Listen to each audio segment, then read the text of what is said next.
All right, today we're going to be proving lines parallel. So we're going to prove theorems about lines and angles and then make formal geometric constructions. Our mathematical practices is to make sense of problems and persevere in solving them and construct viable arguments and critique the reasoning of others. So previously you've found slopes of lines and you've used them to identify parallel and perpendicular lines. So we remember that parallel lines have the same slope and perpendicular lines are opposite reciprocals. Now we're going to recognize angle pairs that occur with parallel lines. So we've already talked about some special angle pairs and prove that two lines are parallel. There's no new vocabulary today. Let's first look at the postulate 3-4. It's the converse, or if we think about it, we can think of it as the opposite of the corresponding angles postulate. So this says, this postulate says if two lines are cut by a transversal, so that the corresponding angles are congruent, then the lines are parallel. So before we had two parallel lines and a transversal, and we were told that the corresponding angles were congruent. But now we're told the corresponding angles are congruent, so then the lines must be parallel. That's what it means by converse. It's just working backwards. And then there's the parallel postulate. If given a line, so here we have line M and a point not on the line, then there exists exactly one line through the point that is parallel to the given line. Here's some more theorems. So you want to add these two postulates and the theorems into your postulates and theorems page. There's the converse of the alternate exterior angles, converse of consecutive interior angles, converse of alternate interior angles, and the converse of perpendicular transversal. So why don't you pause the video for a moment while you get those added to your notes, and then we'll be ready to go on.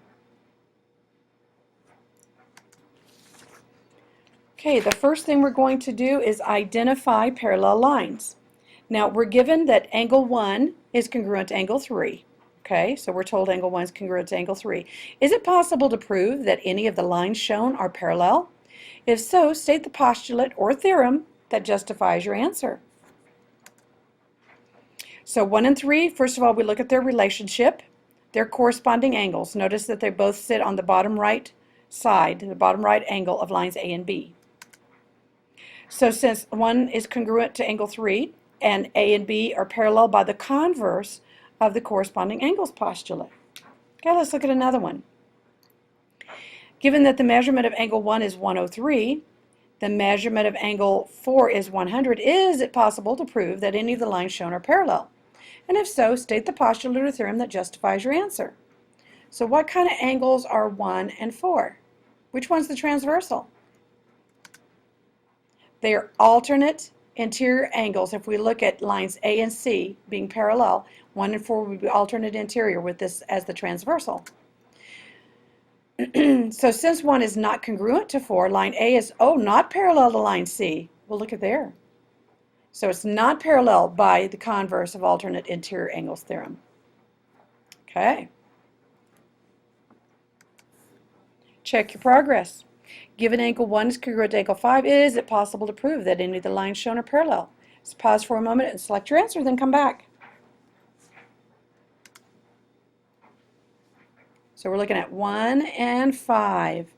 And yes, the converse of the corresponding angles postulate. Given the measurement of angle 4 is 105 and the measurement of angle 5 is 70, is it possible to prove that any of the lines shown are parallel? So pause for a moment and search this one out, then come back. It is not possible to prove the lines are parallel. If you take 105 and 70, that comes up to 175. So the measurement of angle 4 and 5, if they were consecutive interior, they'd be equal to 180. So we can't use the converse of the consecutive interior angles. Okay. Find the measurement of ZYN so that line PQ is parallel to line MN and show your work. So you might want to redraw this figure in case we lose it a little bit later. So from the figure you know that WXP is 11x minus 25 and ZYN is 7x plus 35, and you are asked to find ZYN. Can we do that? Well, they're alternate exterior angles, so they must be congruent, so we can set them equal to each other. So we can find the value of x. Substitute, subtract 7x from both sides, add 25 to each side. X is 15. Now we're going to substitute in for the value of x is 15. So the measure of angle ZYN must be 140. Very good. Now we can verify the angle measure by using the value of x to find the measurement of WXP. Substitute in for x. It's also 140. Good deal. So since they're equal to each other, the angles are congruent and the two line segments are parallel to each other. Find x so that GH is parallel to RS. So that's what these symbols mean, parallel. Pause for a moment and work the problem, then come back and check your answer. 9. Did you set up 9x minus 21 is equal to 7x minus 3? We got some alternate interior angles, so if they're parallel, they should be congruent. So we end up with 2x is equal to 18. Divide both sides by 2, x is equal to 9. Very good. Oh, proving lines parallel. So in the window shown, the diamond grid pattern is constructed by hand. Is it possible to ensure that the wood pieces that run the same direction are parallel? If so, explain how. And if not, explain why not. I'll give you a moment to read.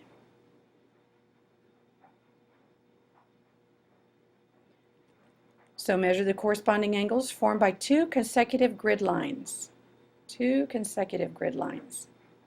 If these angles are congruent, then the grid lines that run the same direction are parallel by the converse of the corresponding angles postulate.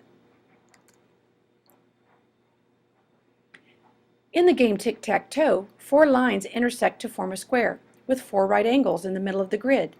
Is it possible to prove any of the lines parallel or perpendicular? Choose your best answer. Why, all of these statements are true. Very good. Right, you're ready to begin the exercises.